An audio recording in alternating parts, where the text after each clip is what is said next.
Wait for it to. Okay.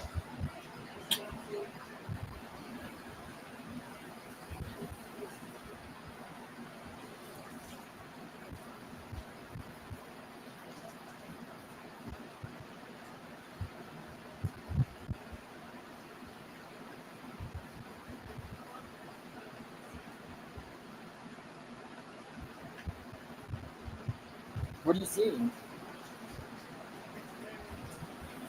Am I good?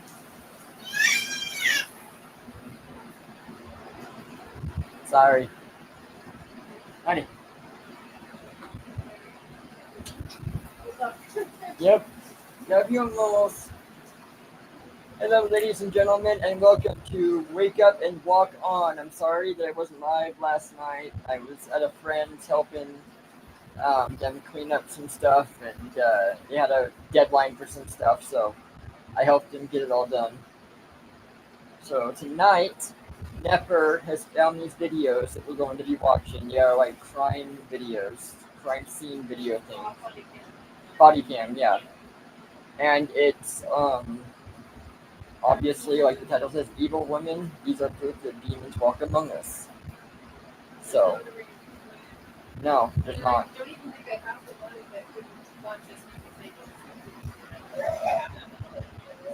Yeah, so I'm sure we'll have a lot more to go through because we've been watching a lot of these lately. Yeah, we'll put it in every now and again, especially if you guys like it more or less. So we'll see what happens with that. So let me get it popped up and let's get this going. Yes, I'm muted here, but not muted down here. Exactly how I'm supposed to.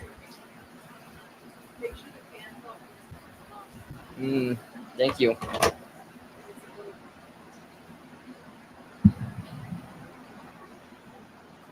Okay, it's not anymore.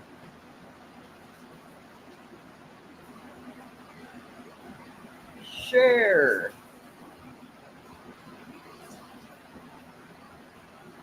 There it is. Let's go full screen. Everybody sees it. All right, I'm gonna mute this, and we're gonna get this underway. I've got.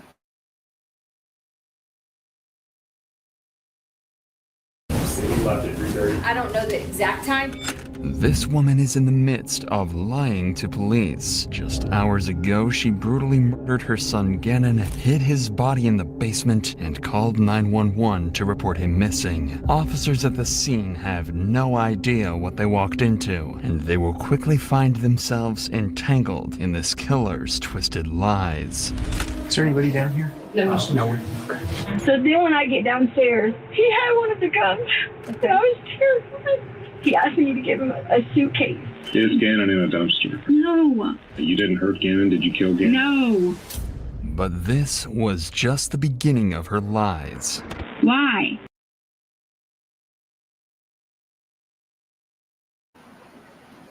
The title says it, ladies and gentlemen, and it's true. I mean, if you look at this woman's eyes when she's lying, that she did not hurt her son.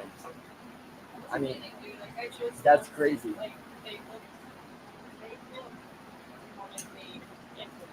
Yes. Exactly.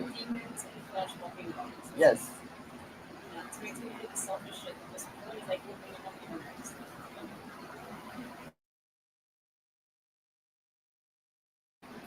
Okay. Is there anything else? Okay.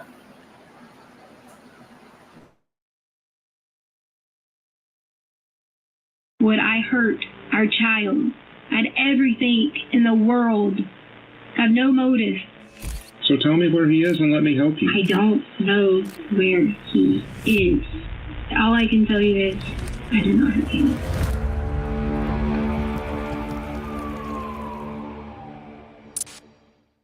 In the early hours of January 27th, Letitia texts her supervisors at Widefield School District 3 stating, Okay, I just saw that it says stepmother, not mother, so it makes a little more sense. It doesn't make it any better, but it makes a little more sense as far as, you know, mothers normally cannot do this, even though I've seen some that they do. I mean, there's been a few that it's like almost made me sick to my stomach. Yeah. Sorry, I didn't understand what I was looking at there. This was over your head. What? No. What is this? Yeah, like, so what did they try? Like, don't understand how they could, like, that cool. I know. We have estrogen that's there because the chemical that's nurturing all the Exactly. that nature. So it's like, not necessarily. Yeah. I really understand that they it would need further like own I mean, but I've heard, and I don't mean to like sound racist within this remark, but there are a lot of, not a lot, there's been a few black women that I've seen that have like, thrown their kids against stuff, and there's been white too, but it's more prevalent with the black I community. do find again it seems to be a classist thing. When you hear about it with white people, Trailer park trash, you see kind of and then the black women are ghetto. right. So it's the same kind of thing. Yeah. It's a little envy. And it does seem to me that black women in general across the board, and I'm not just saying this from my perspective, but I heard it from black women as well. Yeah. They're very, very masculine. Like, They are. They have literally higher level of testosterone. So they do very well in the body. Very much so. Yes. And I think that's just kind of like an evolutionary trait because that's what's so strong in the black community. So that's just what's adapted. Yes. It's true. But like how anybody can do anything to anything to a child. Yeah. Baby. No, I couldn't get it. I don't understand it. No.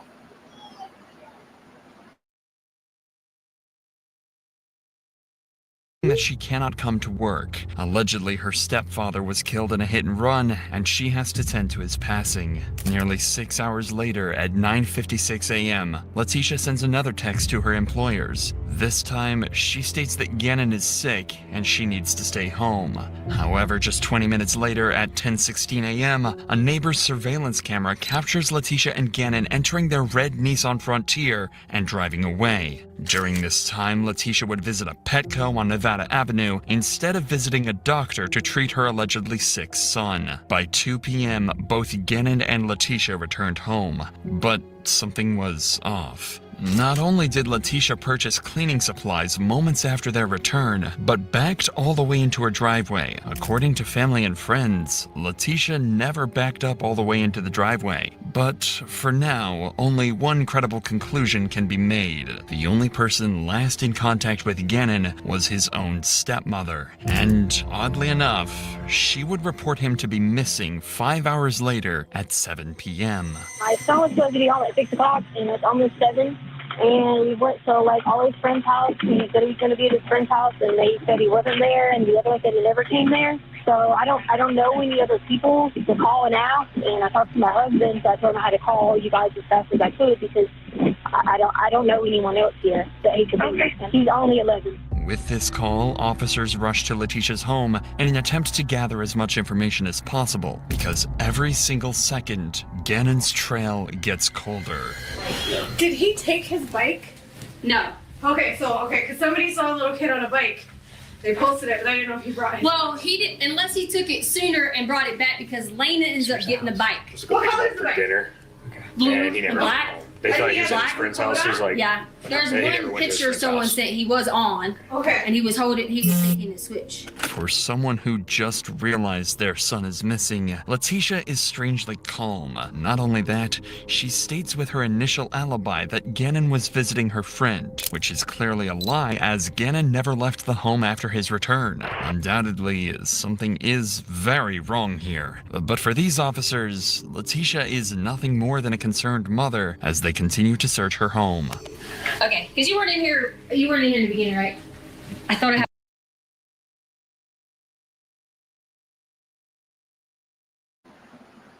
Okay, yes, that's the thing is, as an officer, you have to think, okay, this mother just sounds concerned, but we don't have any suspicions, reasons to believe that she did it at this very moment. You have to try and act like it's a missing persons report, even though a missing persons report cannot be filed till like a day after they were last seen. I think it's a little less per child. Is it? I don't know. I thought for no matter who it was they have to be missing for a day. I think it depends on the state. I know some of it's 48 hours, and like I said, it depends on the child or not. By the time they do all their due diligence and stuff, and go through all the steps, yeah, it usually is still no matter what about, 24 hours. Yeah. Make sure that they didn't go to a friend's house. Yeah, exactly. But on the basis, it does still take a while. But I mean, really, they were able to get. I don't know when they got this video footage, like the security footage. But I mean, that's a big thing because they're able to see exactly when and how he left, Right. if he did. So I mean, that just tells you everything that you need to know right there. And like, that was a neighbor. Yeah. So, what had they witnessed over the months to make them so willing to cooperate and Yeah. know that something was up, Exactly. And I mean, it could have just been that after a little while, the kid missing, the cops realized, hey, there are security cameras on that house, and they subpoenaed everything. I mean, that's a possibility, but because I don't know when they got these.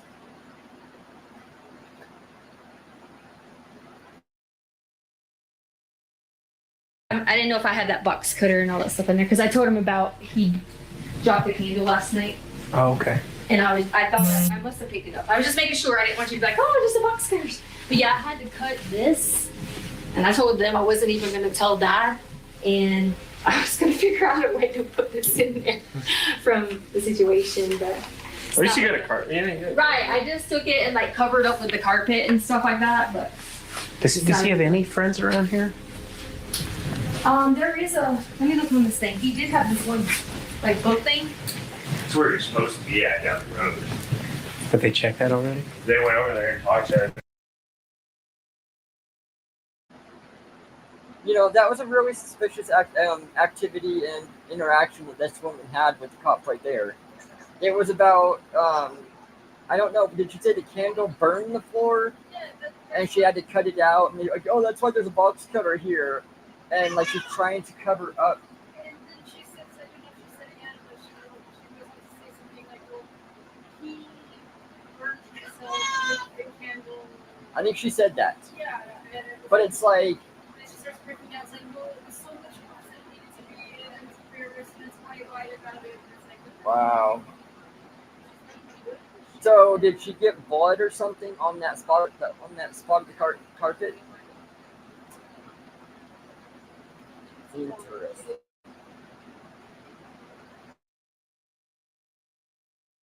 And they're like, no, we hadn't seen him at all. Oh, okay. He did have this, like, And you talked to parents, right? You didn't talk to. yeah, Connor's mom came over, who is a friend he hangs out with all the time.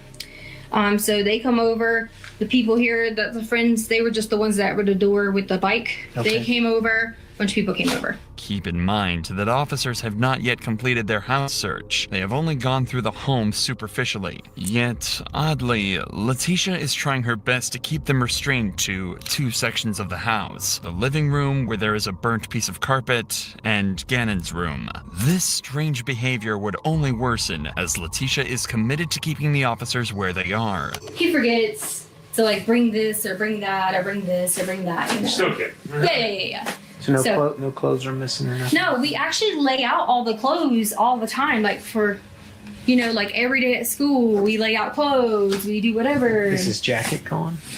He had on he has several jackets. Like he might. It depends on. I'm very like fashion, so like it just depends on jackets. Like he might have this black one with this, or there's a blue one with this. So he had a jacket. Oh yeah. Okay. Several jackets. Like when you see the kid has, you know, like tons and tons of clothes, and he just, you know. Okay. He has all that stuff, so.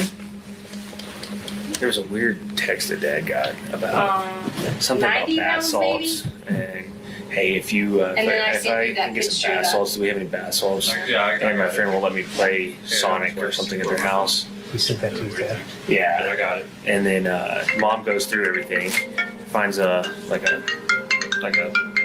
close to this partner. Yeah. This is the exact moment that officers realized that Letitia was hiding something from them. It's strange that she randomly closes the door here as if there was something in the basement that she didn't want the cops to see, and her behavior, words, and strategies to deflect the cops from certain areas of the house did not go unnoticed. Consequently, her devices were subjected to a forensic analysis where officers would come across a disturbing video recorded on Sunday, January 26th, a day before Gannon supposedly went missing. Gannon, I promise this is the last time I'm going to ask you. I'm just freaked out, okay? Are you sure you didn't do it on purpose? He did it. Okay, we promise. He promised. On purpose. Pinky promise. Pinky. Okay, all right. So listen, we're gonna have to sell stuff to fix it. So we figure out what we gotta sell. We can sell the sofa because we gotta get it fixed. So, lady, don't be mad at us and kick us out of the house. Okay? This video was recorded by Letitia when Gannon supposedly dropped a candle on the carpet, leaving a burn mark.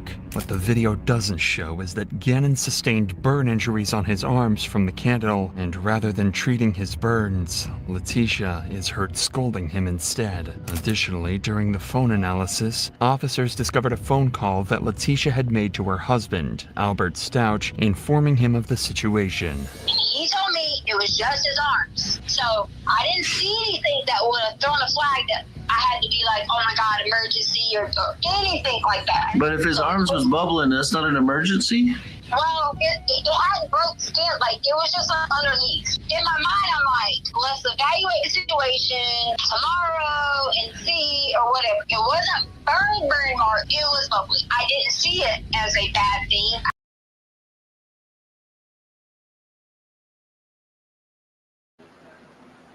Yeah, and she sounds like she's a drug addict, possibly. She's at least low. Yeah, but then I feel more there. Like there's either she's hiding something else, or she's a drug addict that's trying to cover, like either a gambling problem. Yeah, more comes to light with her assertions. Yeah. Because like the dad is nothing on the group, it was like in the national park. No, they haven't gone over that yet, that I've heard. Yeah. You're back in field, you're going to be like marrying and remarrying and having kids. But that's the reason that they get with somebody that's in the National Guard, or she's actually gone a lot. Well, she wanted the princess. She wanted to go more often. She wanted to be censored of his. And so she kills the kid to make up for, like, I think this was this big reach, like she was getting what she wanted. So God. Ladies and gentlemen, this is the problem with today's society, is we are way too entitled. You know, these people think, well, I'm just going to do this, or I'm going to do that, or I'm going to go cheat because I can. And that's not what life is about. Yeah.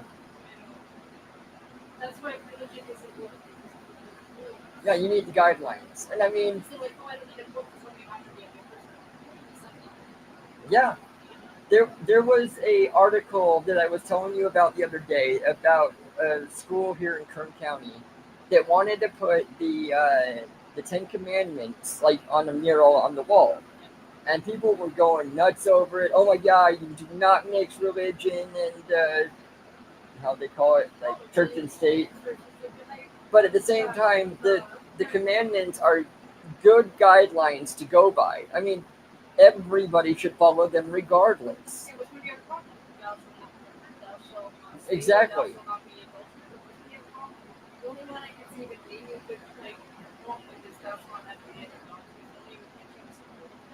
Exactly. And for the most part, they are good guidelines to go off. And I don't give a fuck what they say. The trans, gay, LGBTQIA, T plus 9. that is gay religion. It is. That is a religion. They put all that shit up in schools for you to have to believe in it and say you have to respect people's pronouns. Yeah. Because, I mean, even the original LGB, Yeah, they don't look at they don't want anything to do with it because they're like, listen, they're like, this is giving us a bad rap. This is, I mean, Ty talks about it all the time. You know, and even some of the transgenders are like, this is going too far. Blair, uh, Buck Angel, Marcus, yeah, all of them. I mean, they're great people. I mean, we watch them all the time. Yeah. Yeah, Marcus is very clear on it. He's like, listen, he's like, I am a woman. I'm always be a woman. Yeah. To go as a man. That is how I do it. They admit it, and they're living their way. That's fine. Yeah, to call them something that they're not, or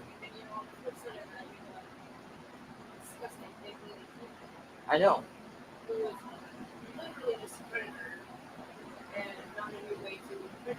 Exactly, and we've got the NFL freaking caving to them now. Bud Light did for a while, and we all know how that went. The NFL is going downhill like no other.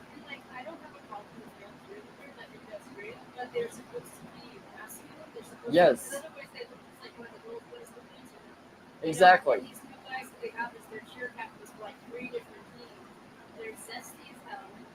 Yep. Yeah.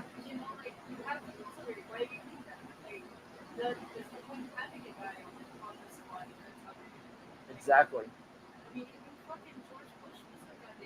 I know, and it's like what they want to do is they want to make it to where the women are now becoming superpowers, you know, because it's actually a guy. So what they're doing is they're playing Happy Gilmore too. You know, where they were cutting the people's tendons to make them so they can do all this stuff, and it's like, no. Yeah, I know. Yeah. And that's wrong. You know, the horses, you know, I mean, I'm all for the racing. The horses that really do enjoy it, you can tell. And, you know, the ones that don't want to do it, they're not going to do it. It's not worth the pain for the people.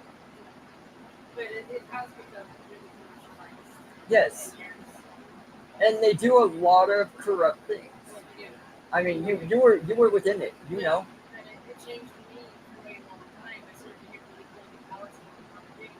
Yes.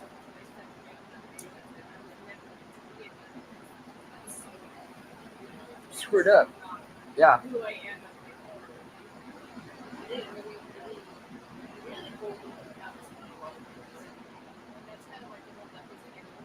Yeah.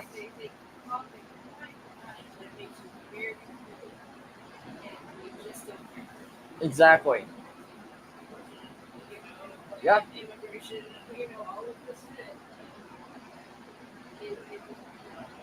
Exactly. And I know, especially in this next video we're gonna watch, that abortion needs to come out and everything, like, this is why abortion needs to be legal. No. Yes. And it's like back to this, it's like this woman, well, I didn't think it was that bad. Any burn probably should go to the, I mean, assuming that it's above, you know, it's on the skin and it's decent size, you should probably go in. Yeah. If it's bubbled, you're beyond going in. You need to be there.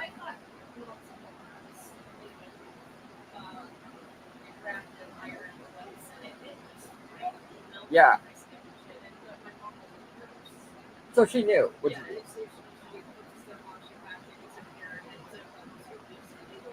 But I mean, this woman doesn't sound like she knows what she's doing with any of that. Yeah.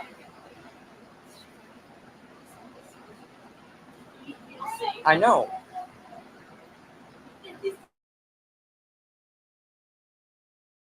I just knew he was like, it's not hurting. We put aloe on it, and I assumed, okay. As heartbreaking as this call is, the burns described are likely second degree because of both the freezing feeling that Gannon described and the presence of blisters. Things aren't adding up, and the story so far paints a really bad light on Letitia. However, officers need to verify what really happened, as it was after this incident that Gannon disappeared. That's why on January 30th, 3 days after Gannon's disappearance, Letitia was called in for an interview so detectives could understand the circumstances surrounding the situation. So Gannon had started a candle.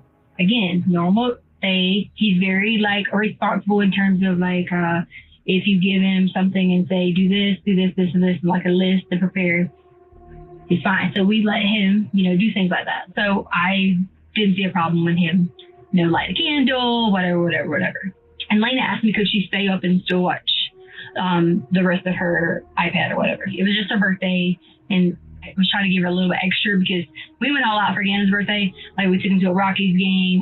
We took friends with him. It is already strange that Letitia is going on several tangents and prefacing this entire conversation with the loving relationship she had with her children, especially with her daughter, Harley Hunt, whom she would refer to as Lena, almost as if she wants to say that whatever happened with the candle was not intentional.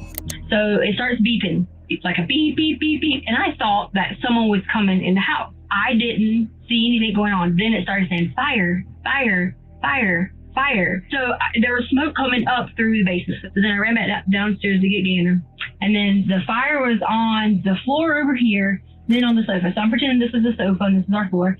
So it was right here and right here. And I saw the candle that was over here.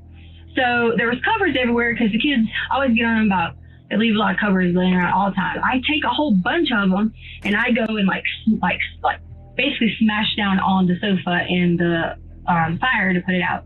So I got a burn, and then I was like, get up again, and started running at that point because it wakes him up. He's alert. He's realizing that the covers and everything's on fire, the carpet's on fire, and we all go outside. Essentially, what occurred was a freak accident from Gannon. Due to him accidentally knocking over a candle, a small fire had somehow ignited on the carpet in the basement. This was the same cut-up section of the carpet that Letitia had previously shown officers. But this was odd. Second-degree burns by just a knocked-over candle, especially on both arms, is unlikely, if not impossible. Gannon would have also had enough common sense to run away from flames. After all, it was a slow-moving fire caused by a candle. If this wasn't strange enough, Letitia begins to recount the injuries Gannon suffered, but this time, they would be different from what she told Albert.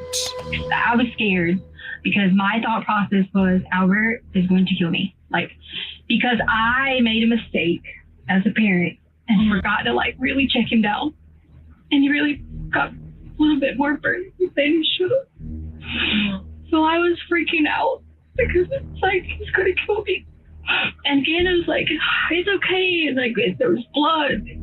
And he had on his arms, and as it was peeling, and I should have called.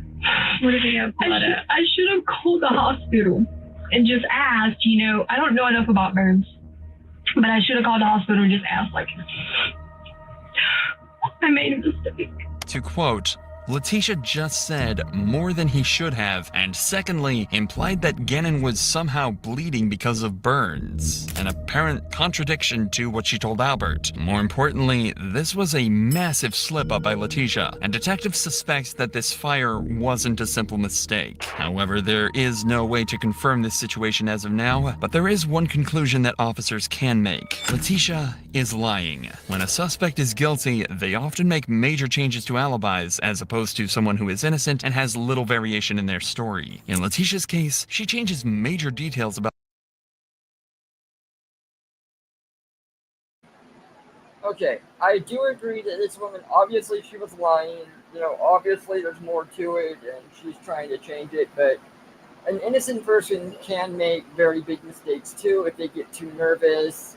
There's just a lot of different factors, so it's not a fair assumption to say, oh, well, this is why.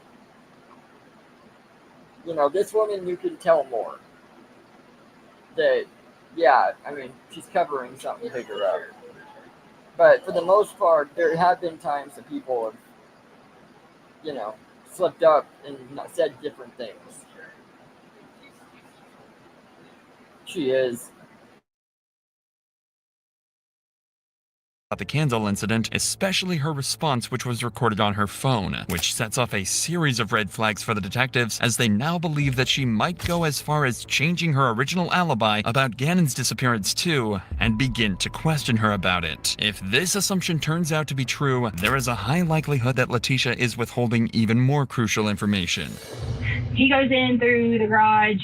I go in. I'm getting ready to put up the things, stuff like that. As we got inside, I heard something, but I didn't think anything about it because I thought, maybe Gannon was like doing something. Maybe we were like doing whatever. Mm-hmm.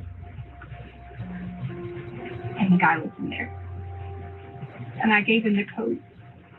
The guy from the... Yeah, it's all my fault because I gave him our code to fix the carpet. Okay. And I shouldn't have. And then when I walked downstairs, I hear something again. Well, at that point in time, Gannon was on the sofa, and I saw him, and I heard something again, and I walked on around, and he was standing in there. He had on gloves. In the storage closet? Yes. Okay. He had one of the guns. Okay. And I was terrified. Okay. So terrified. And then he just knocked me down and like towards Gannon's room, and he was hitting on me. It was like hard, like on the ground. Okay. He was trying to rape me. Exactly as predicted, Letitia's alibi has changed from Gannon visiting a friend's house to having an intruder break into her home. But this would only be the start of her outrageous lies as, according to her, confrontation with this stranger escalates.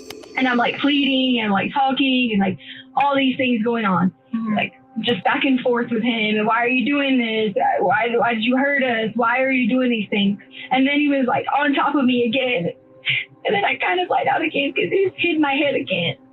Really? And then, and then he was he asked me to give him a suitcase. And I gave him a brown suitcase. And then he hit me on the head again. And I right here.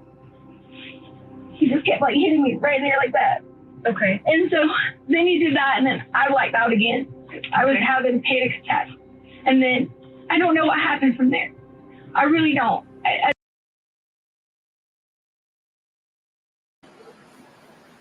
This shows the very low intelligence of a woman who's panicking trying to find something to say because she's saying something stupid that she cannot back up. I doubt there's going to be one scratch on her head that they're going to be looking at. Well, she kind of went like this, and the woman walked over a little bit. Yeah.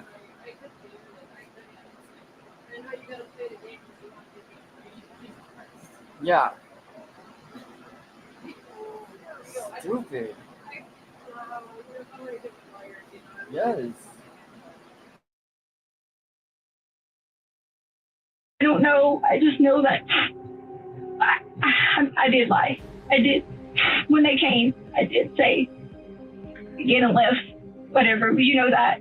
But he never did. He never left to go play. Or I just didn't know what to do, and I panicked in the moment.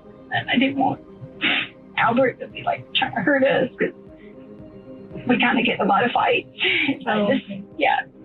And I just want you to know that's the only reason that I made up the lie. A simple way to check whether she has been assaulted is using a sexual assault nurse examiner at a local hospital. These are registered nurses who receive special training to collect forensic evidence from assault survivors. Conveniently, Letitia rejected this examination when officers offered it to her. Not only that, but even CCTV footage confirms the fact that no one entered or left the Stout residence after Letitia and Gannon came home. She likely thought that this poorly planned story would absolve her of any crimes. Fortunately, quite the opposite happened. Noticing these contradictions, police officers handed this case over to the FBI, who gathered CCTV footage from neighbors and came to a harrowing realization. The morning after Gannon's disappearance, Letitia rented a Kia Rio for 24 hours and left the house at approximately 8:30 a.m. on the 28th of January. When the car was returned the following day at 8 a.m. on the 29th of January, it had clocked in 955 miles in the span of one day. This could mean only one thing. Letitia had likely murdered Gannon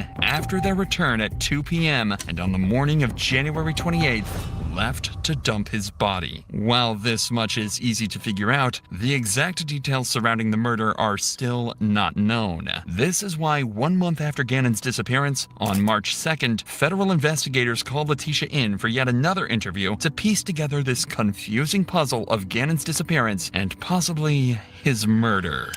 Because of the nature of the warrant, it being a murder warrant, we need to know the real story because you put out quite a few different stories. About who? We heard a lot of the stories to Al. To Albert? Mm-hmm. The reason I already knew someone was listening to him, but because of him not ever being supportive, and I tried originally to talk to him when he first got there, that was the only reason I said those things to him, was just because I was out of anger and out of hurt and not being able to have support. It was nothing to do with me saying those things to him was just being what is the word you want to call it?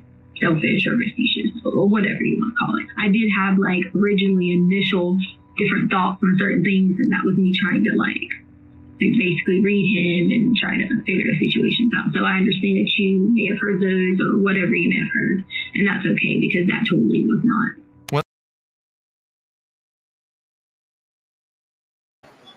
She's very good at talking, and ruining her story. No.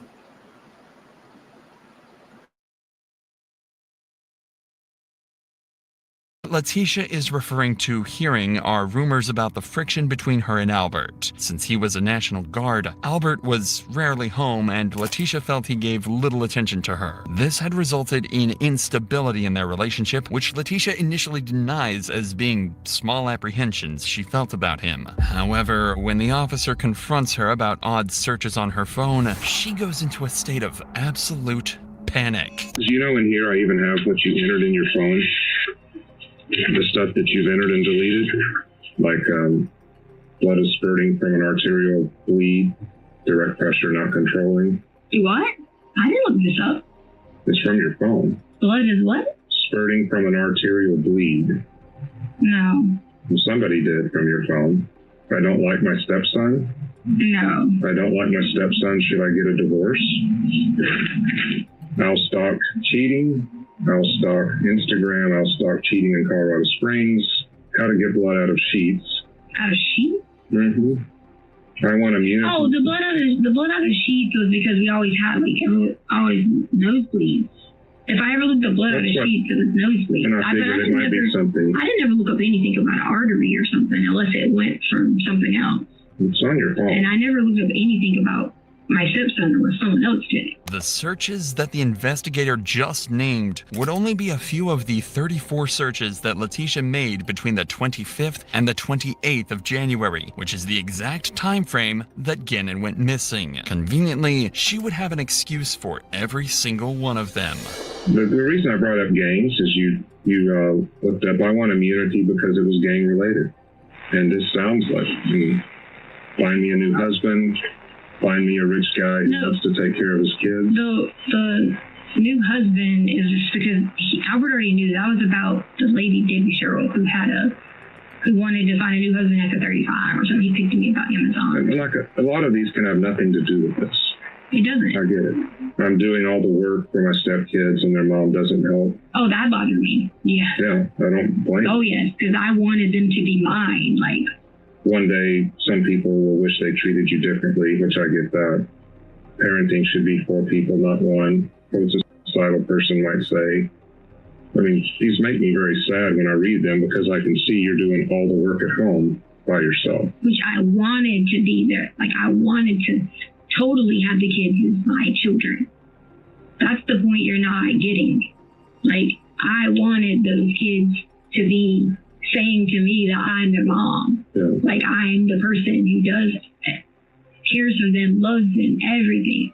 If these were not incriminating enough, investigators also found 12 deleted search terms in Letitia's iPhone, all of which pertaining to her wanting to find a new husband and being sick of being with Albert. What do you do if you suspect a person swallowed poison? Did somebody actually swallow poison? Poison?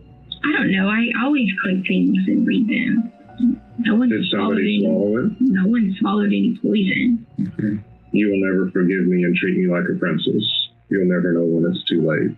Oh yeah, I mean, I always search for things when Albert was gone. What is an offered plea? Did you figure out what an offered plea was? Offered plea? Yeah. I think somebody asked me that, and I probably searched it. Do you know what it is? Yeah. Do you remember? What did you remember? I don't remember. I just remember something because someone was writing that online. So if anyone wrote something online, I looked it up. Just like the other day, someone wrote something about FBI coming or something, and if I see something online, I always Google. Usually when a suspect undergoes a criminal trial and is found guilty of a crime, they are given a maximum sentence. However, there is a legal loophole to avoid this. If a suspect pleads guilty yet remains adamant that they are innocent, then they are not given a maximum punishment. Instead, they are given a known punishment for a crime. This is known as the Alford plea. But as always, Letitia has a convenient story for a search as incriminating as this and continues deflecting any and all evidence. Because of this cathartic behavior, the detective decides to reroute the conversation elsewhere. A preliminary investigation of the house found blood splotches covering the rear of the truck, Gannon's living space, and even the cut-up carpet. I've seen the markers from the spray. The spray went from the bed all the way up here. Well, you had to clean it up. I don't know anything about that. It comes from aspirated blood. Okay. Do you know what that means? No. It means that he didn't accidentally do it. Okay. Whatever. So that's what we were waiting on for the warrants because somebody struck Gannon in the bed. If someone struck Gannon in the bed, thank God we were all drugged then. If that's what you're saying happened. Well, then can you tell me how that blood got on the wall? Sir. That's Gannon's blood on the wall. Okay, well, I guess, sir, if you think you have all the answers, then... You're making me guess. I'm not. You've got the answers. I'm not making you guess, sir. It doesn't look like it does on TV. Have you ever watched Criminal Minds or Profilers? I don't watch any of that stuff because I don't do bad things to people. You know, good people watch those shows. But I don't do any of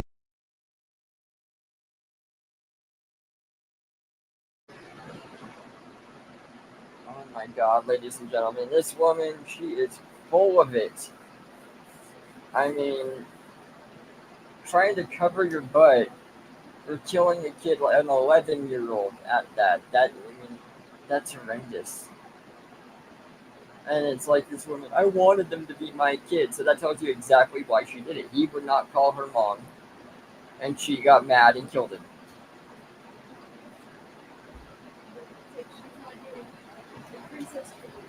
Yeah. Exactly.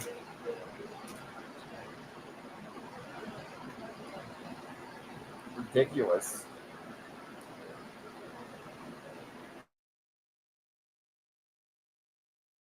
that. I don't do bad things to people. Right now, you're the last person in Canada.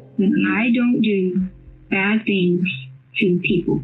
I don't. I don't think you do bad things to people. I don't do bad things to anyone, and I didn't do anything bad to Gannon. I think something bad happened to Gannon, and I don't know of a way to get you to tell me about it. When Gannon returned home on the 27th of January, a doorbell camera had captured audio of neighborhood dogs being sent into a frenzy by what appeared to be Gannon screaming.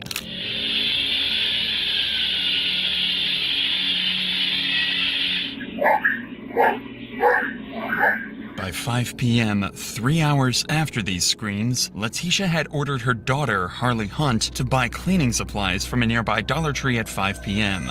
These included baking soda, vinegar, trash bags, and carpet powder from a nearby Dollar Tree. The baking soda and carpet powder to absorb the odor of blood and clean minor stains on the carpet. The vinegar was bought to remove deeper stains on walls and act as a disinfectant, and the trash bags to hide Gannon's body. A body that officers had missed by mere inches and had been hidden away in some part of the basement or garage. And every single location that Letitia showed officers, the garage, the carpet, and Gannon's room, were all locations that Gannon had bled in. Not only that, her searches about human anatomy from before indicate that she stabbed Gannon in the artery, which resulted in arterial spray, after which Letitia desperately tried to clean up the evidence of her crimes. This is also the reason she had backed up all the way into her driveway, as the rear end of her vehicle was filled with blood, indicating that abuse had taken place prior to them returning home. Knowing that the investigator is catching on to this story, her initial attempts of feigning innocence now turn into desperate attempts to deflect everything that she is told.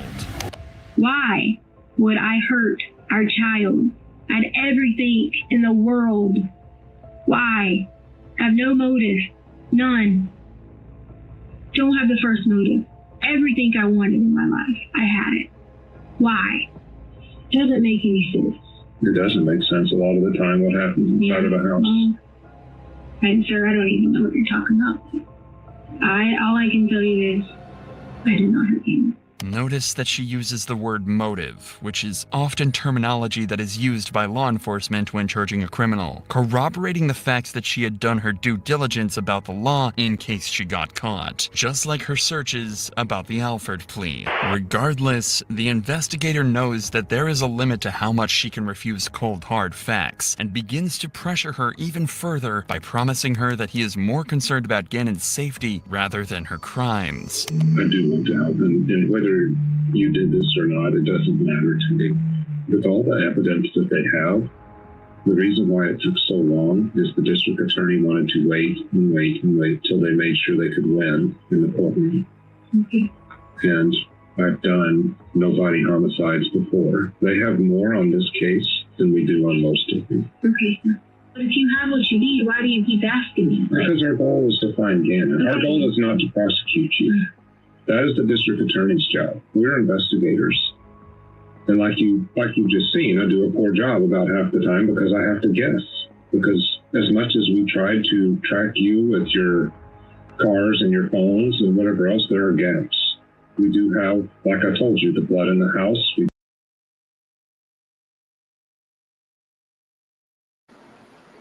I couldn't imagine how the father feels. It's like, it kills me. It's like the way that a child can look you in the eyes, and then for somebody to be able to do that, to kill them.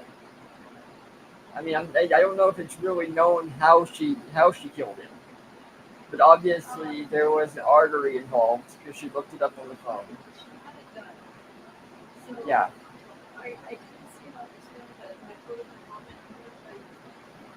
Yeah.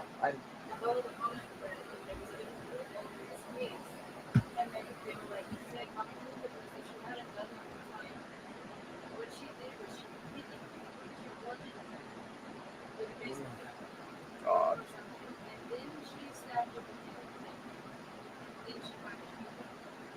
Wow. I mean, that's rage. That's full-on rage. I mean, that is terrible. I mean, that poor kid, what he probably felt. You know, the betrayal knowing that your own stepmother did this to you. No.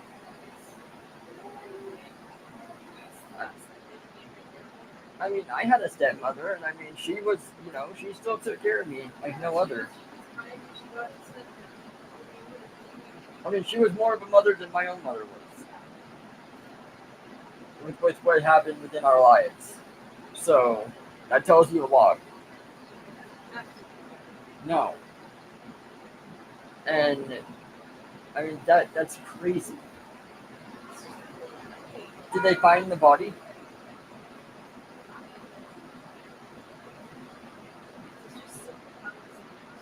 Yeah. That's crazy. Do you know about the board that was thrown in the forest?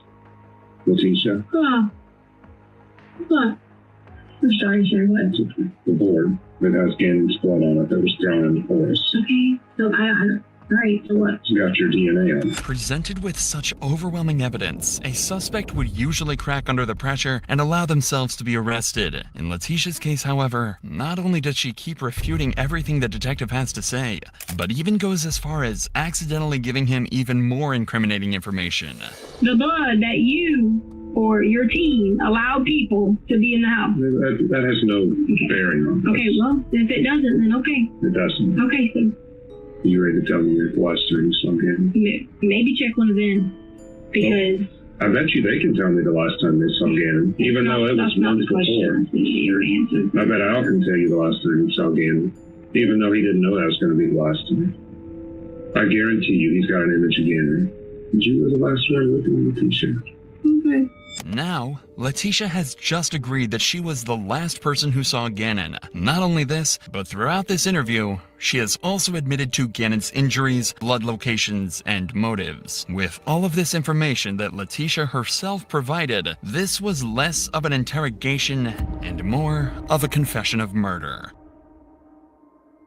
Letitia was a broken individual. She cast aside her husband and 2 children because of 2 major reasons. 1, Albert's job in the National Guard made her resent him and wish she was married to someone better. 2, her extreme inferiority complex towards Gannon's biological mother, Landon Bullard. It was later found that during the candle incident, Gannon had wished for his mom to be present, which sent Letitia into a psychotic break, and she attempted to mask a murder in the form of an accidental fire. This failed attempt only added fuel to the fire, so the very next day she called in a vacation from work and spent the day brutally murdering Gannon and erasing any traces of her crimes. With these findings, there was no escape for Letitia, and 8 days after this interview, she was officially arrested for her crimes. And while being transported to a county jail, out of pure frustration and insanity, she turns to the only other option she has, becoming a fugitive.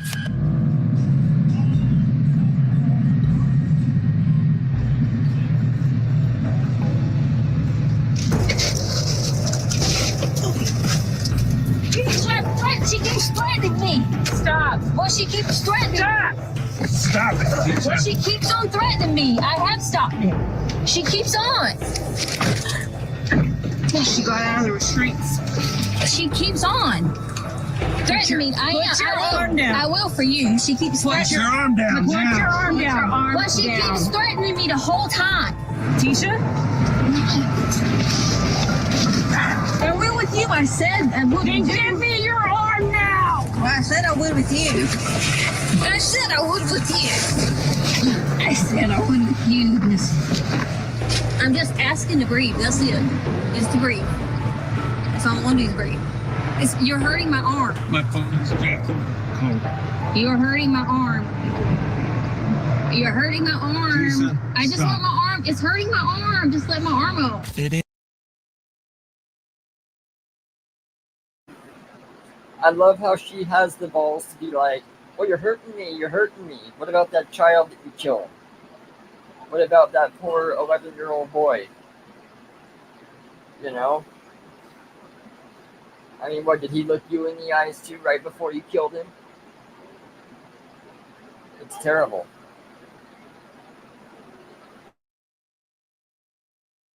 It is ironic that Letitia complains about not being able to breathe, about how her arm hurts and how she's uncomfortable, yet when she did even worse to poor Gannon, she was filled with nothing but ecstasy and couldn't help but laugh in the face of the officers. Even more tragically, the circumstances that Gannon's body was found in would prove that his death was not instant. It was slow and painful. On March 17, 2020, 49 days after his murder, a maintenance worker found a suitcase under Escambia Bay Bridge in Pace, Florida, 1,300 miles away from the Stouch home, and inside was Gannon's body.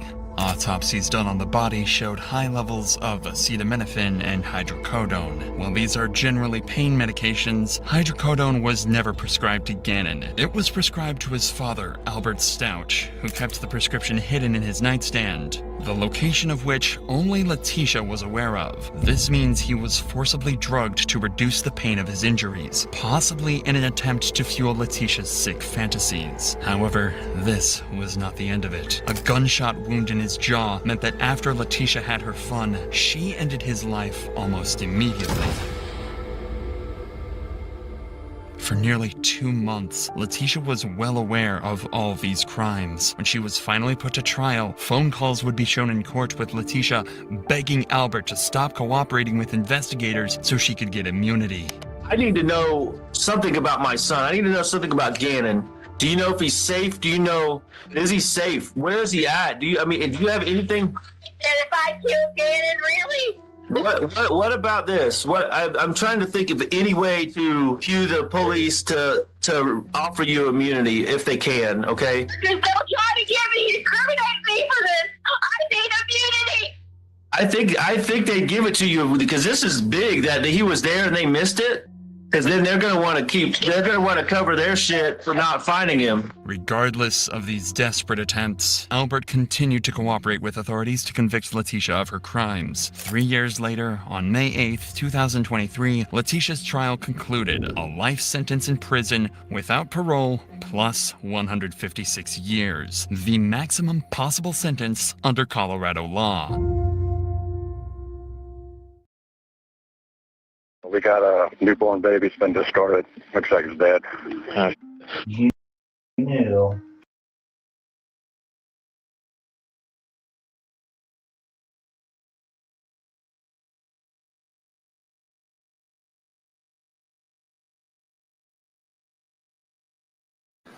And I don't know if we'll be able to stop it as much on this one.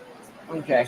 So, okay, we got one more to go over that she got for me, and I'll probably just continue on. I'm trying to keep this to an hour, but this is a 23-minute one. We'll just try to get through it, and we'll talk about it, as little as I can, but still try to get through it. But that last one was absolutely horrendous. People like that are scum of the earth. I've got so many more too, and it's just like I said, I don't know what's going on with the fucking women of this goddamn world, but yeah, it's fucked up. All right.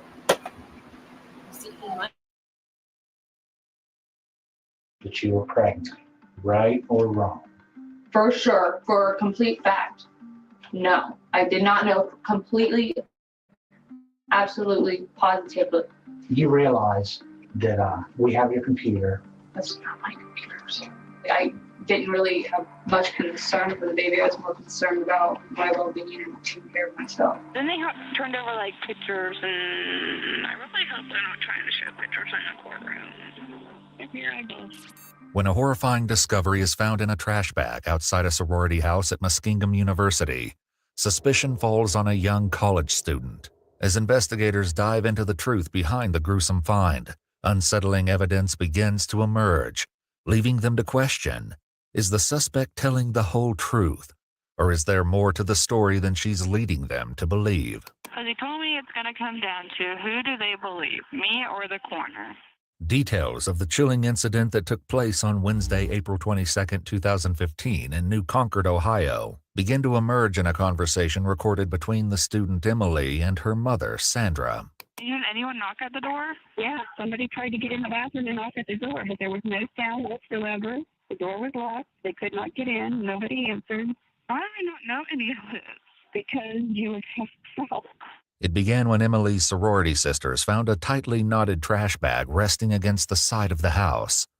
They tore it open, uncovering a terrifying scene that would soon send shockwaves through the entire community. Hey, it's Tim, University PD. Hey, I'm going to need you to send a deputy over here to 125 Lakeside. We got a newborn baby. It's been discarded. Looks like it's dead. Okay. The squad's on the way, too. Yep, thanks. Bye. Police quickly arrived at the sorority house where 12 young women lived while attending the nearby university. While it was unclear at the time what pointed witnesses to one specific resident, everyone believed the mother of the child to be 20-year-old Emily Weaver. Detective Todd Maley from the Muskingum County Sheriff's Office conducted a brief interrogation with Emily, documenting their exchange. At first, Emily denied having a baby, but faced with the fact that DNA evidence could connect them, she admitted the child was hers. With the hopes of uncovering how such a horrific tragedy may have happened, the detective returns the following day to question Emily once again.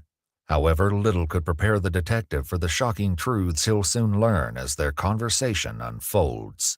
When I first came over here yesterday and we first met, you lied at first about being pregnant. Oops. And then you ended up admitting that you were.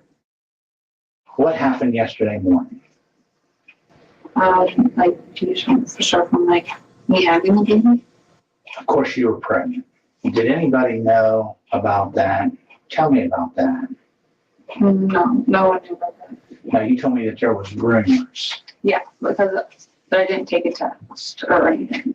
However, it would later be revealed that Emily did take a pregnancy test at the university's wellness center. They would reach out to Emily in an attempt to share the positive results, but their calls, emails, and texts would go unanswered, begging the question, did she simply miss the messages, or did she choose to ignore them? The answers begin to reveal themselves in a series of text messages later uncovered between Emily and her ex-boyfriend, Logan. On March 18th, 1 month prior to giving birth, Emily texts, "I don't know what to do besides keep it a secret, and I haven't told anyone about this situation, but it's getting harder to keep quiet about." Emily tells Logan they need to talk about the situation they're in. She accuses him of acting like nothing's going on, saying he has no consequences. Well, tell me about some of the rumors. Well, basically, I just heard it coming from one girl saying it. Because like my roommate is like talking to someone, and he said it was brought up, and some of her sorority sisters have brought it up. But like I've only like heard it come from that one source. Why didn't you want anyone to know that you were pregnant? I didn't exactly know I was pregnant. In a heated exchange on April 17th, just 5 days before giving birth, Emily accuses Logan of starting a war by telling others, indicating that the two of them may not have been the only ones who knew. You didn't know you were pregnant. Now, you were showing. I mean, I gained weight. I mean, not an excessive amount, but. When did you stop having a period? Sometime after August, but I was still like spotting like throughout. According to Detective Maley's notes from the day prior, Emily also claimed she had no visible stretch marks and experienced no nausea, symptoms usually indicative of pregnancy.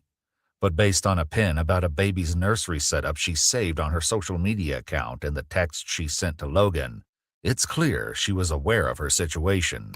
And I don't want to beat you up about this, but you knew that you were pregnant, right or wrong?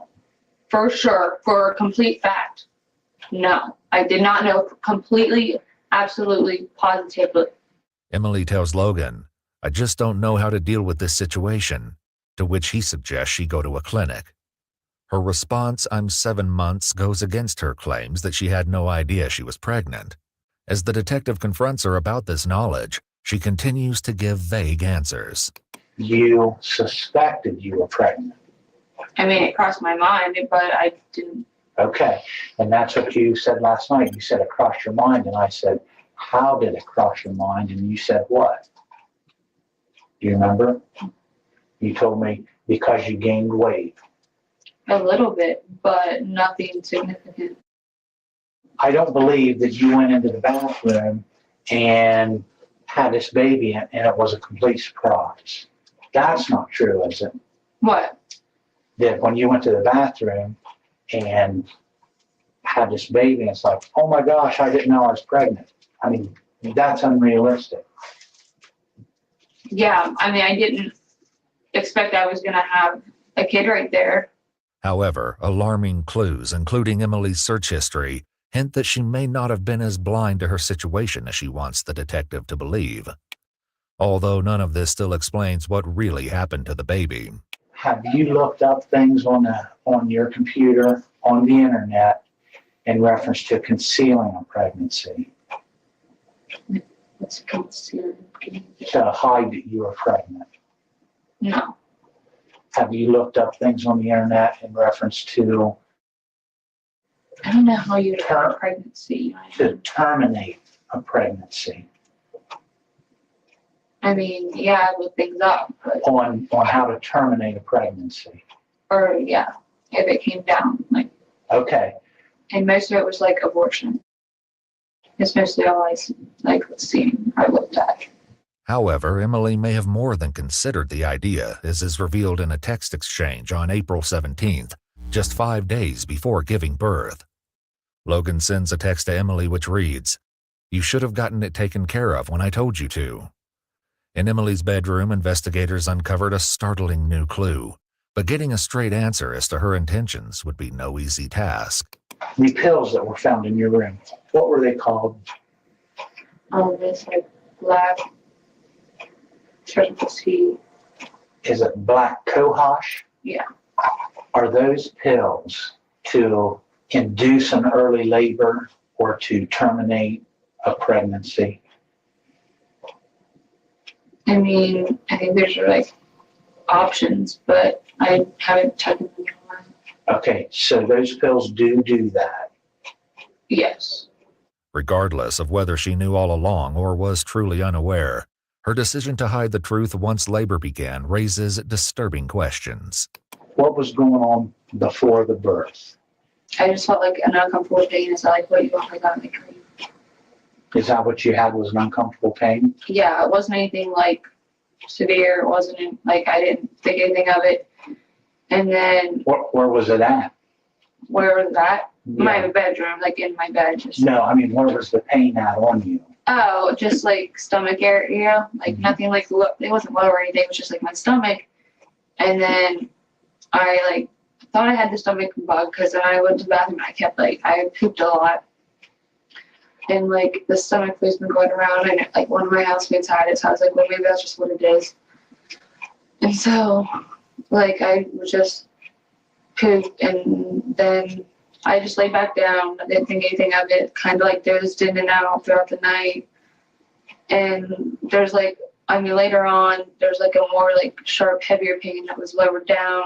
And I went downstairs, like I said, because I didn't, if it was the stomach flu, it goes upstairs. Like I didn't want it to be contagious, so I would get it. So I figured that would be the best place to go because it'd be the easiest to like, don't go, like, go clean and that's to do. The admission that as many as 8 other girls were sleeping upstairs while she gave birth raises concerning questions about no one hearing a sound or rushing downstairs.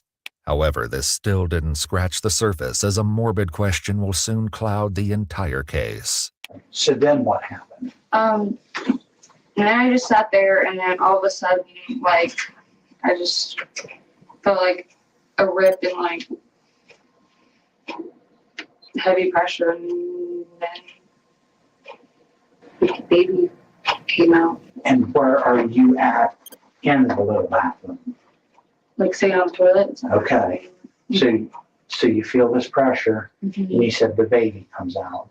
Did you scream? Can you describe how it came out and what it looked like?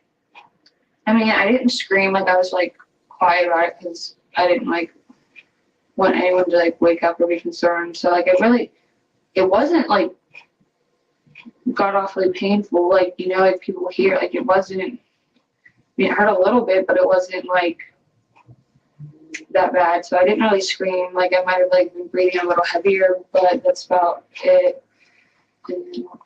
So when the baby came out, where did the baby go? The toilet. In a conversation with her mother later, the two hint at the possibility of disturbing photographic evidence being witnessed by others. I really hope they're not trying to show pictures in the courtroom. I have a feeling they are. If you're able. Okay. Describe to me the baby's position in the toilet. I was like laying like down. I'm pretty sure like I think there's like paper towels like in the toilet it was on top of. It was like it was facing like, I mean it was laying, but like it wasn't like turned in the water, you know what I mean? Like it was like head was facing upwards. And the baby was born alive. Yeah.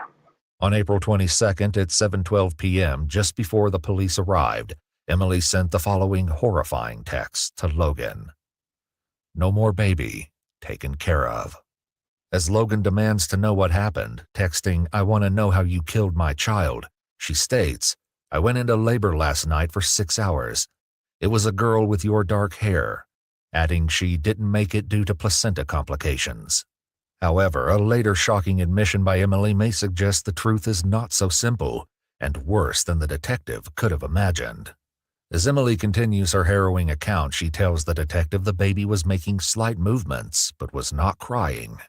Throughout her unsettling account, she never mentions encountering other household members or hearing a knock at the bathroom door, as the phone call with her mom had suggested. I don't remember any of this stuff. I mean, they said there was no sound whatsoever. There was no you, there was no baby, there was no nothing. Whether someone may have stood just outside the door, unknowingly within earshot of what was happening inside, remains unanswered. as no witnesses have come forward. For now, the heartbreaking revelation that the baby was born alive raises troubling questions about her death and disturbing possibilities for what may have happened next. After I tried to like stop some of the war bleeding, like I tried to check on the baby, and it was just like it really wasn't like doing anything. Now, how did you try and check? I guess I just like looked, and it wasn't anything. Okay. So you said you took the baby out of the toilet and laid it where? Just like on the ground.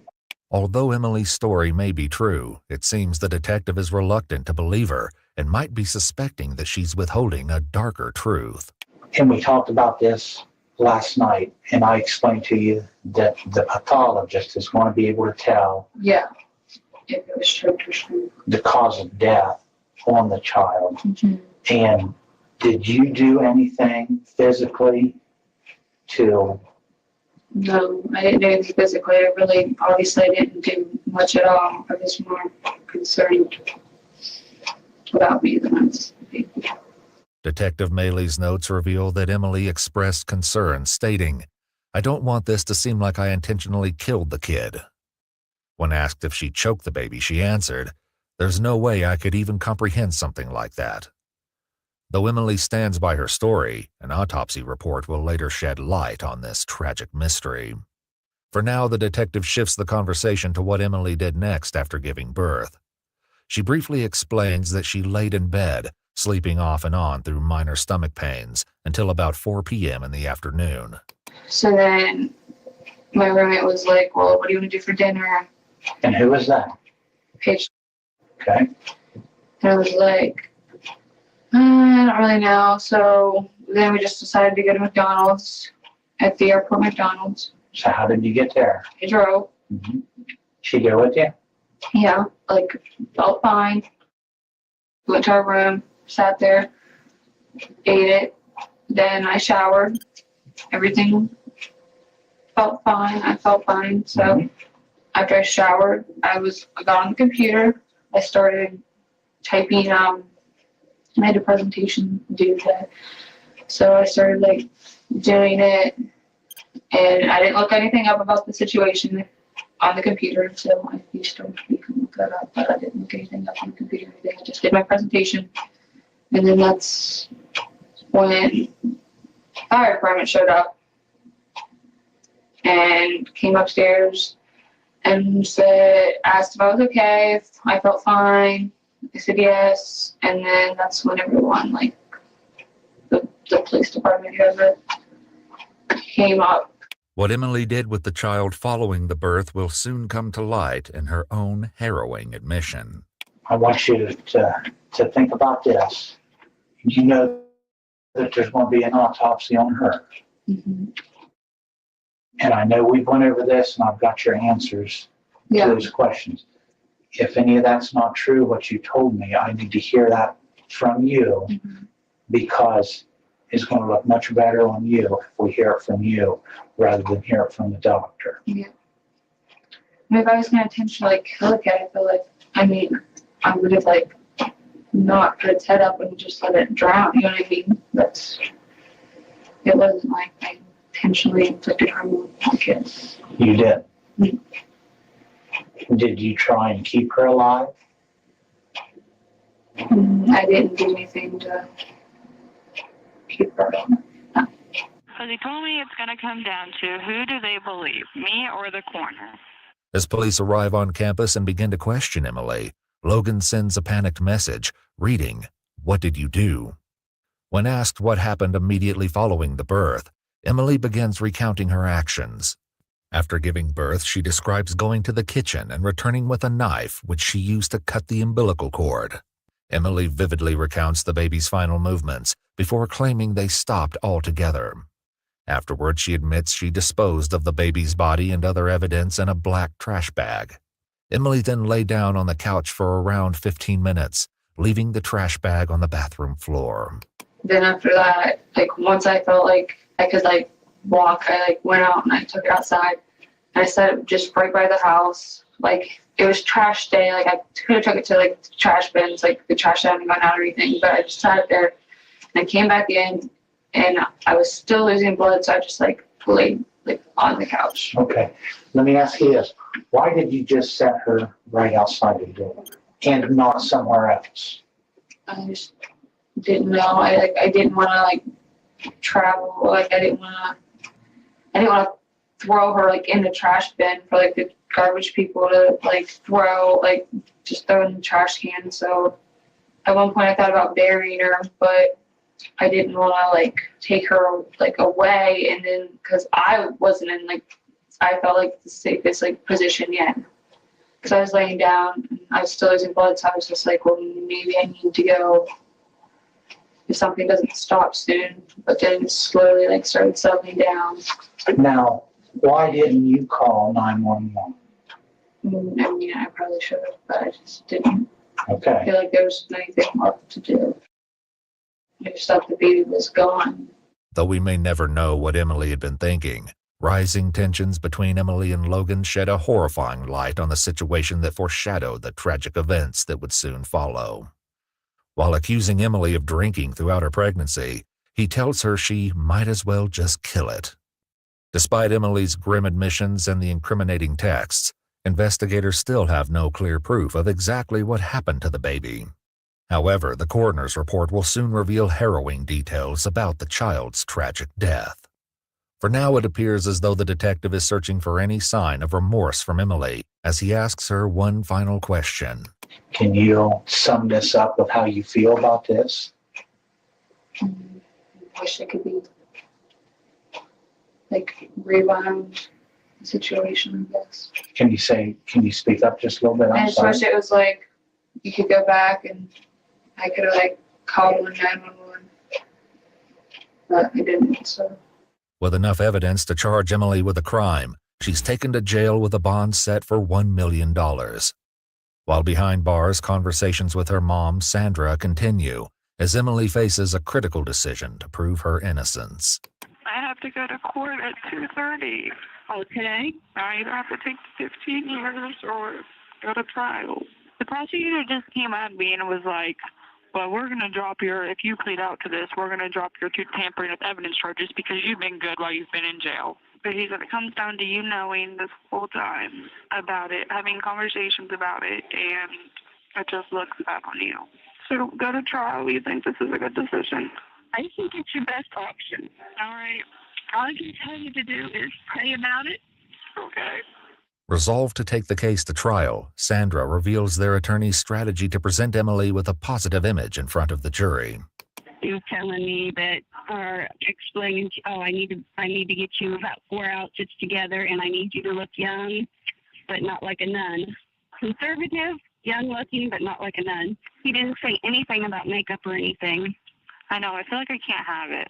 Oh, well, it's okay. You look better when you're pale anyway. I feel like I'm going to look pretty rough. My hair is going to look ridiculous. Just have somebody braid it.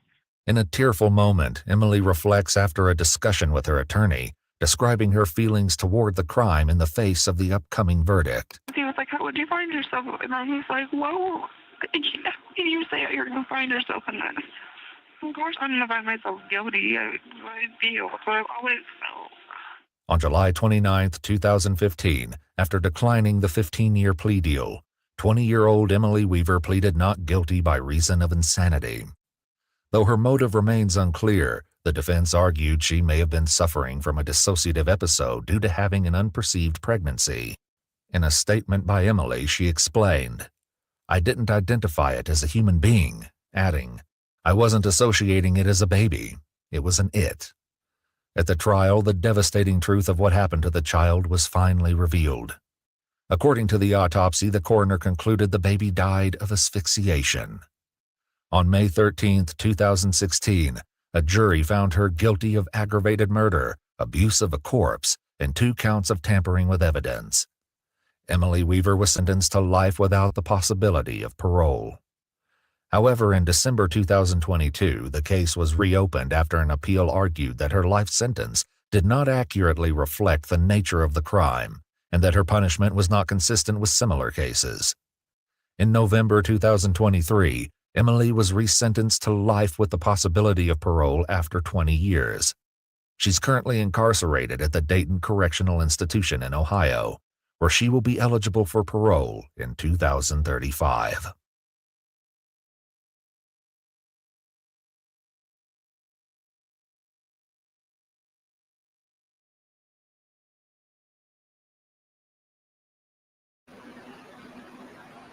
That's crazy, ladies and gentlemen. I mean, that somebody can not even think that much. I mean, that's demonic. Yeah, she did. And it didn't seem like he freaking cared.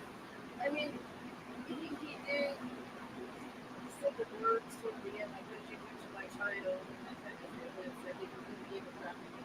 But I mean, he was also going on about you. Well, you might as well kill it because it's. Well, no, but it's still a kid though, and it might come out okay still. I mean, you don't know. I mean, no kid deserves that. I don't care. Even Down syndrome, it's like some countries it's an instant death sentence if you have Down syndrome. They kill them. They're very, very, very sweet. Because then you end up being that's the closest to being a pure being to them. Yes. You have extra company. Extra. Not taking but extra. Exactly. So it does, and it's like the most innocent of life is a child. And you're just gonna go discard it like it's nothing.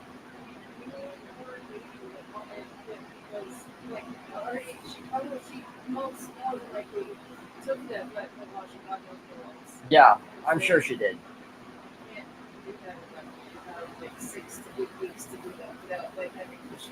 Oh, I just figured it was dead anyway.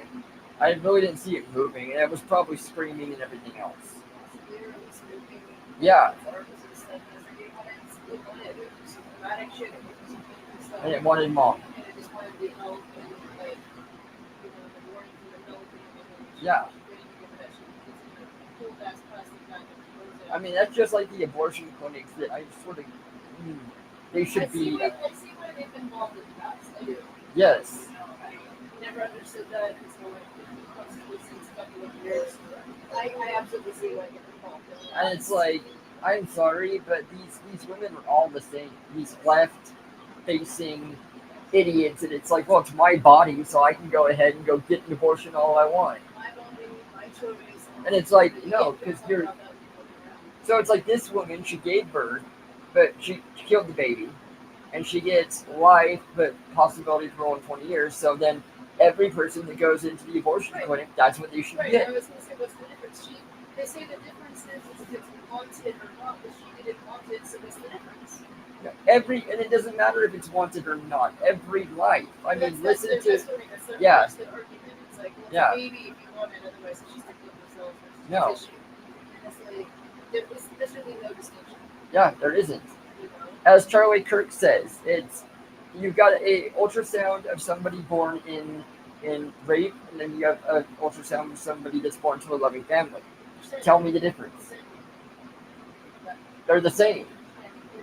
It's a human being. It's life. In this situation, I would have preferred that she took care of the shit earlier on. You know, if death was going to be the outcome. Because She didn't know. But she had text and shit, right? Yeah. Like, it's Well, later on. Yeah. I mean, it's possible. Yeah, she might not have known early on, but I'm sorry, At but that point, but that's the then you're done. You have to have it. It's like some of these people, the way they talk about it, it's like, well, I'd rather this go on than it go to a family that's not, that doesn't want it, and it's this and that. And it's like, no, I'm sorry. You need to face what you do. You cannot have the orgasm and get rid of the baby and just care about yourself. Right. And, some of these people, they could be walking away from their salvation, and I don't mean that in a biblical sense, so to speak. But, like, that was my situation. Yeah. Could not have, just could not wrap my head around it. Especially finding out it was a boy. And I remember it was 5 months before I found out there was a reason for it. Right? And then I'm like, okay, well, I'll get to it, I'll have the baby, and I'm not going to like it. And then I find out it's a boy, and my world shatters. You know? And then he's born, everything changes. Yeah. No longer do I have the anxiety that I had before. No longer do I have the depression that I had. I know. Suddenly, it's not just purpose. I had purpose before. I've always been with a very strong sense of purpose, but totally different. Exactly. And it's like they're walking away from their salvation. Yeah. You know, I know it's a gamble, but it's like worth that shot. You know, like, Yes. And I'm not the only one because I read about a bunch of women who were like that, and then they had the baby, and it just totally fixes them. Yes. Like it fixes them mentally, emotionally. You know, whether the guys. That's the biggest thing, and that's the very big possibility of what can happen. It changes your whole perspective on life. As in another Charlie Kirk one was when you do the deed, sometimes you win a prize. Yes, exactly. You have to. Exactly, and it was like if I thought my world was over and everybody around me kept reiterating that my future world was over and that, Yeah. you know, like nothing's ever going to be the same. All because of what your mother put in your head. Yes. And my grandmother. Yeah. I remember being only like, 6, 7 years old, and you don't find 50 years. You don't call that nice. You don't do that. From a very, very young age. Yes. So, Something just like her. I know. I wish I heard.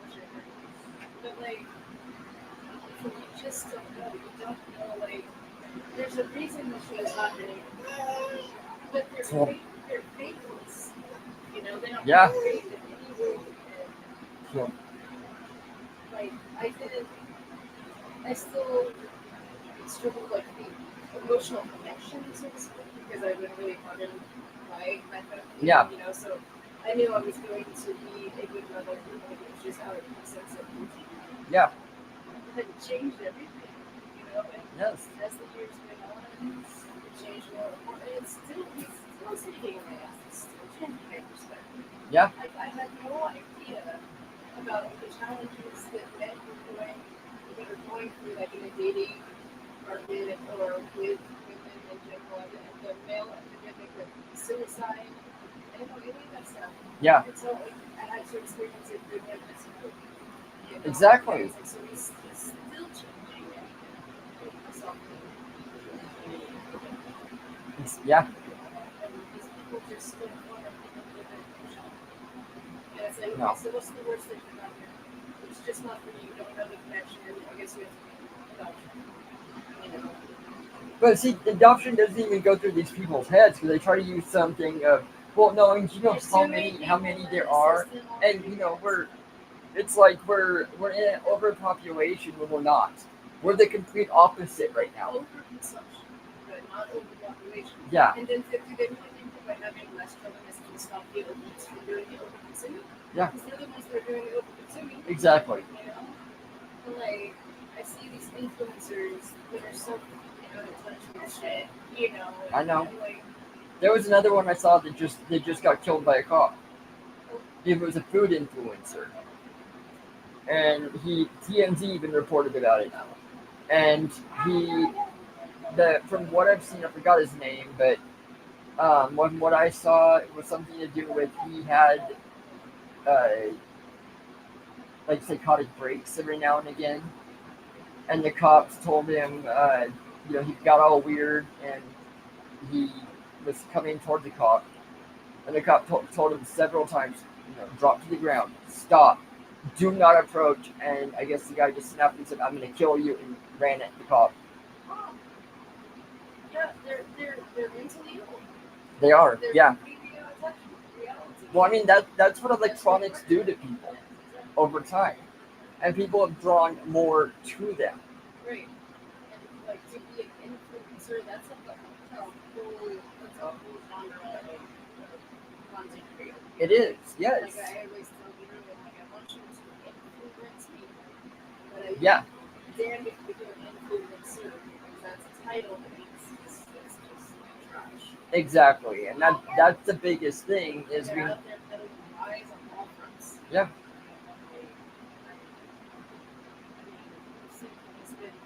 $162,000 on some makeup and some clothes and shit because they feel bad about themselves that day.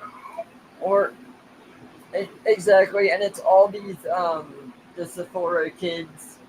The Gen Alpha influencer, yeah. Yes. These 8 to 12 year olds that are doing all this skincare routine. You know, like Don't touch grass. Yeah, literally. Just stay off the internet. And it's Yeah. the parents that revel with that shit because they think that makes their kids so savvy. It makes them look so hip and cool because they got kids that are influencers. You are, and it's been proven. Right?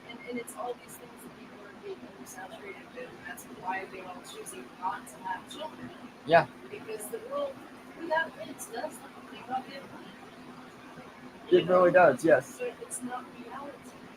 Yeah. You know, like that world is so far away, far between within. You know, like I know. you gotta start taking a look at the world around you right now. Not with Yes, the you internet, do. not with TV, but see what your means of survival are right now. And then make your decision. You know, and look, it That's doesn't make a good. decision. I'm sorry, just like when it happens, it happens. And Yeah. you have to just take it, you know. I mean, that's the biggest thing. God's really mysterious things. Yeah, for sure.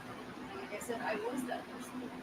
Pure Twitter, absolutely, positively did not want that in my life at all. Thought I would not. And you're one of the best mothers that I know out there. And I'm actually good to it emotionally. Yeah. That was like the last thing. Like I said, you start off by doing what you have to do. And then you start off by like having some gratitude about it. And starting to see the good in everyday life instead of the bad things. Yep. And instead of saying, oh, I'm stuck here in a prison, I never get to go anywhere to, I get to be here all day, every day, witnessing With them. Yes. I get to be in their life. I get to, yeah, for sure. It's all about that mindset shift. You'll never know unless you have that before. That's exactly right, yes. And this shit here makes me say, Oh, it does, I know. I'm really glad you're with me. Yeah. I cannot believe that they're actually giving her the possibility of parole. There should be no possibility. You sit in that jail now and you understand what you did and go over it in your head day and day and day again. And it's like, I hope she is haunted every single goddamn night with screams and cries. But she'll probably take the easy way out and kill her, off herself. I don't know, they're pretty narcissistic. Yeah, that's a big thing. If you're narcissistic, you will not do that. That's kind of why I don't believe that Epstein was even narcissistic. Yeah. I don't agree with that one either. But yeah, these are two of them that I haven't used so far. I know I haven't used too far. Okay, there's a lot more. I mean, some of the ones that we've watched, I go over them too, but viewer discretion advised on some of them. Especially if you're more unstable or something. I mean, they're bad. The main one that I want you to go over on the next line to do this is where that lady stabbed her baby. Yeah, the one. Yeah, though I haven't seen that one yet. That is freaky. That is But I want to see the one of the cops pulling the woman over too. Okay, I'll do that. I don't know how that one. I don't either. So I'll try to show this to you. Yeah. Maybe we'll try it for like once a week for a while and just see how it goes. And I mean, yeah. Even Curly Boy Chuck does. He just did one actually. Yeah. Yeah. It's okay if you go a little longer tonight because you want to Yeah, I did. It's hour and a half, so not bad. All right, ladies and gentlemen, thank you. Thank you for everybody that supports us, anybody that stops in to watch for even a second, a minute, whatever you can afford. We will take it. So, namaste, ladies and gentlemen. Mwah. To my beautiful wife over there and little baby boy. Hi. Yeah, and the big one's over there in the tent. Namaste, ladies and gentlemen, from the Dream family to all of you out there. Have a great night, and we will see you tomorrow night. We will see about we're getting a new addition to the family again, so we're gonna go pick up the pup and bring it back. Yep. Yeah. So. Namaste. Don't forget to check out Wolf Boy Productions every day, you know, pretty much except Sundays he does live stream. And the Guru Show, does he have new stuff coming out on the Guru Show yet? Yeah, I have to finish the it's for Halloween. Okay, so we got stuff coming out on that one. And yeah, WBB Arts and Animation, and of course, Daughter of Otten. She's got lives every now and again for content, you know, shorts. Yep. So, namaste. Have a great night.